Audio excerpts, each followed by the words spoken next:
In this video, I will explain how and when men fall into and out of love. First, I'll explain who men can fall in love with. Men can only fall in love with strangers or women they've recently met. Said another way, men cannot fall in love with women they've known for many months or years. Men can only fall in love with strangers for two reasons. First, it prevents them from falling in love with their mothers or sisters, which would lead to inbreeding. Second, it forces men to always fall in love with a new woman. Forcing men to always fall in love with a new woman increases the genetic diversity of their offspring. It's better for a man to have 3 children with 3 different women than it is to have 3 children with one woman. It, for example, triples the probability that at least one of his children will inherit a gene which provides immunity against a fatal virus. You can see evidence that men only fall in love with strangers all around you. Romance rarely begins between people that have known each other for many months or years. Romance usually begins when a new person joins an existing group of people, such as a new employee starting at a company, or a new student transferring to a school, or a new neighbor moving into a community. When a new man joins an existing group, he often falls in love with one of the women in that group because they're all strangers to him when he first arrives. When a new woman joins a group, one of the men in that group often falls in love with the woman because she's a stranger to all of the men when she first arrives. The most romance occurs in those rare situations where large numbers of strangers begin interacting with each other on a daily basis, such as the case in first-year university or college. I'll now describe how and when men fall into love. Men fall in love with a stranger after 4 months if 2 requirements are met during those 4 months. First, the woman maintains an hourglass figure, and 2, she has full-time interaction with the man. Those 2 requirements, 4 months of an hourglass figure and 4 months of full-time interaction, evolved to ensure that men only fall in love with women that can be impregnated but are not pregnant with another man's child. An hourglass figure is the combination of protruding breast, a narrow waist, and wide hips. Protruding breast and wide hips indicate that a woman can be impregnated. A narrow waist, or flat stomach, indicates that a woman is not 4 to 9 months pregnant. If a woman maintains an hourglass figure for 4 months, then she could not have been pregnant with another man's child when she met a man at month 0.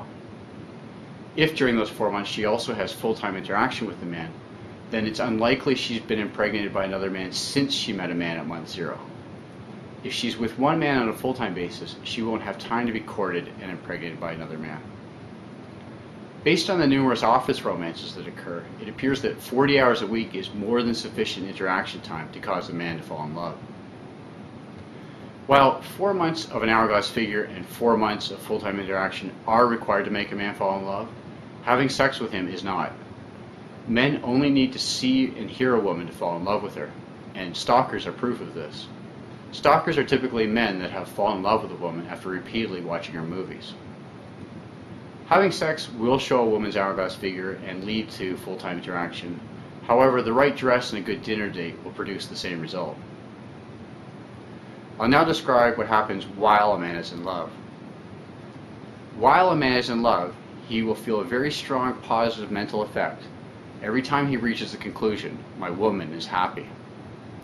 And the happier he perceives his woman to be, the stronger the positive effect he feels. If a man sees his woman smile and say that she likes something, he'll feel a moderately strong positive effect. If he sees her jump up and down with joy and call out her friends about something, he's going to feel a much stronger positive effect. Love causes a man's happiness to become directly linked to his woman's happiness. If she's happy, he's happy. If she's unhappy, he's unhappy. Consequently, men in love are continually thinking about ways to make their woman happy. They will, for example, spontaneously buy their women flowers, chocolates, or jewelry, without a particular reason in mind, such as a birthday or anniversary. Love turns men into happy slaves because it's good for their genes. Love encourages a man to support a woman while she cares for his child. And love keeps a man focused on that woman. While a man is in love, he cannot fall in love with another woman. I'll now describe when men fall out of love or stop feeling love. Men fall out of love or stop feeling love after 42 months.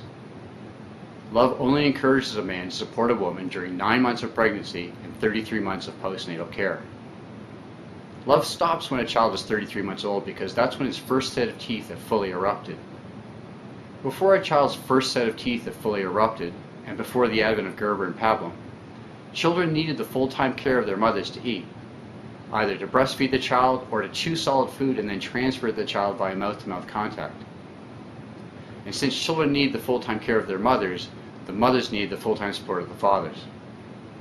Once a child's first set of teeth have fully erupted at 33 months of age, it can eat if handed food and therefore no longer needs the full-time care of two parents, at which point both parents maximize their reproduction by starting a new child with a new mate. Consequently, men stop feeling love after 42 months to encourage them to move on to a new mate. Adding the 4 months required to fall in love means that men stop feeling love 46 months after meeting a woman. Men do continue to feel a positive emotion after 46 months, but it's not the mental fireworks produced by love. The positive emotion men continue to feel after 46 months is affection. While love and affection are both positive emotions, they differ in 3 important ways. First, they're triggered differently. While love is triggered by the conclusion, "my woman is happy," affection is triggered by the sight or sound of a woman. Put more simply, love is triggered by a woman's happiness, while affection is just triggered by her presence. You can see the difference this makes to men's behavior before and after 46 months. Before 46 months, when men are still in love, they're keen to do whatever makes a woman happy, such as going with her shopping or to see a chick flick. After 46 months, when men only feel affection, they're content to stay home, because that's all they need to do to see and hear their woman. The other key differences between love and affection are strength and duration. Love starts at month 4, stays strong for 42 months, and then stops at month 46. By comparison, affection grows slowly stronger the more you've interacted with someone. After 4 months of full-time interaction, a woman will trigger weak affection in a man. After 46 months, she will trigger moderately strong affection, and after many years of interaction, she'll trigger even stronger affection. The strong affection that's triggered after many years of interaction is the glue that keeps couples together after the fireworks of love have stopped. Divorce data provides evidence that men fall out of love 46 months or nearly 4 years after meeting a woman. If you assume that couples get married on average 2 years after they meet, then men will fall out of love on average after 2 years of marriage. If you further assume that men require 2 years to realize they've fallen out of love and then seek and complete a divorce, then divorces should peak after 4 years of marriage. And that's what you see when you look at divorce data from countries such as the United States, Canada, and New Zealand. In each of these countries, divorce peaks after 4 years of marriage. My name is Mark Devon. You can read more about men falling in love in my book, The Origin of Emotions, which you can download from theoriginofemotions.com. If you have questions or would like to see videos about other emotions, please email me. My email address is markdevon@theoriginofemotions.com. Thanks for watching.